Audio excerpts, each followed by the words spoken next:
It surprises a lot of people when they find out the simple-minded basis of the Big Bang Theory. I mean, men like Stephen Hawking and others like him have considered the greatest minds among men of our day.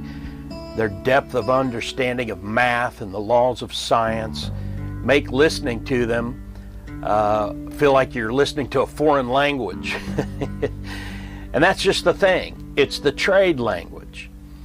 By using terms like singularity and inexplicable nothingness, and those aren't even the really difficult words and terms used, but they lose most people, or maybe we should say they shake most people, because it would appear that losing most people is the whole point.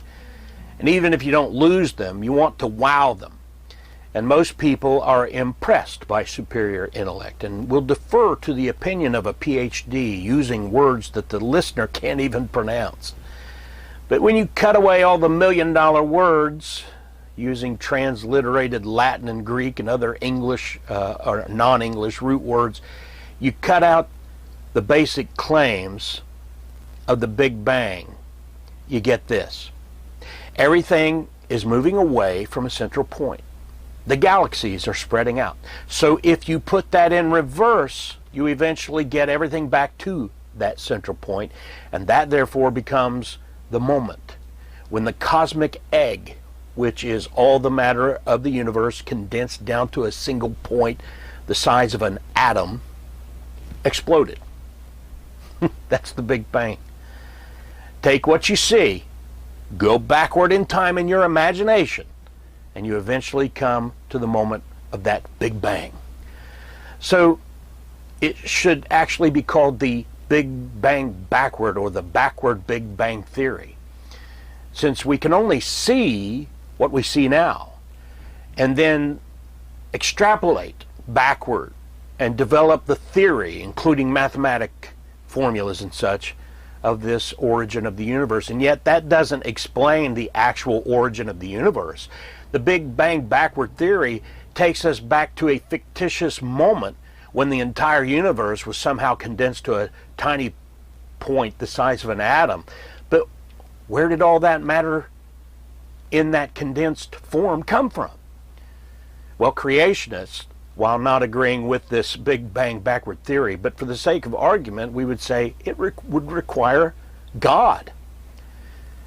The Big Bang backward, or the backward Big Bangers, would say, but that could have come from a universe that existed before our present universe. And they even say that they think this could have been going on forever and ever, over and over. But that's anti-scientific.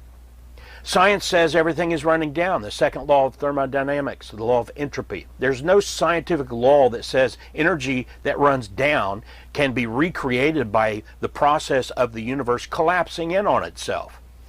In other words, if there were a previous form of the universe, the cosmic egg that would have resulted from the collapse of the previous universe would be incapable of exploding.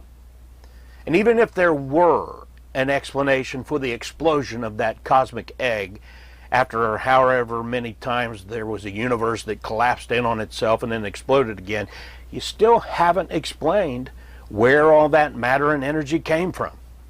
Where did gravity come from? There's no reasonable explanation other than that whatever has happened to bring the universe into existence, the matter and energy and design that is evident in the universe, had to come from an intelligence, an intelligent being that is omniscient or all-knowing. And we call him God. And he has revealed himself to us. And he has revealed that his creative person is Jesus. There are three persons in the Godhead: Father, Son, and Holy Ghost. And Hebrews 1:2 says that God hath in these last days spoken unto us by his Son, second person of the Trinity, whom, we're told, he hath appointed heir of all things, by whom also he made the worlds. In the beginning, God created, and his name is Jesus.